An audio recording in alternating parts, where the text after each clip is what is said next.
Ku danna subscribe sannan ku danna ƙararrawar sanarwa. Wallahi tallahi censorship board bata taba turo mana da takarda ba. Ƙarya ne maganar takarda da ake cewa an tura mana wai takarda ana son zama da mu kuma ana son ganin mu.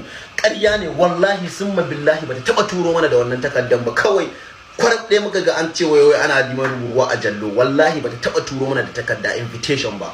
Haka ake gyara fi sabilillahi. Ai ana bin due process ne. Kaka mana yanzu Ado Gwanja da aka ce an kai mashi invitation ba gashi ya ce zai je ba.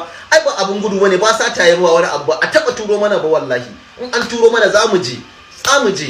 Haba a dinga mu kai adalci fi sabilillah.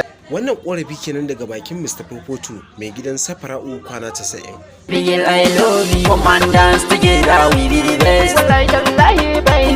A kwanakin baya an nemi Ado Gwanja ya je a tattauna da shi amma har yanzu ya ki zuwa, kuma ya amsa musu da cewa lalle zai je.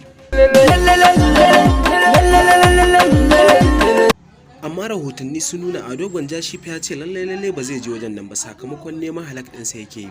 A lokacin da yake faɗi tashi yake neman halak ɗinsa babu wanda yake taimaka masa. Yanzu kuwa babu wanda dan yayi waƙarsa za a neme shi, alhali ma wannan waƙa ya riga ya anshi kuɗinta. Wannan waƙoƙi dai da Ado Gwanja yake yi sun tafi inda ba a tsammani. Idan kun lura wannan Jamila Nagudu ce a inda take yin waƙar a sosa mata baya.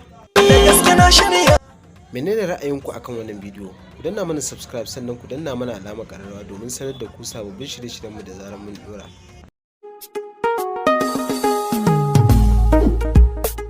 Ku danna subscribe sannan ku danna ƙararrawar sanarwa.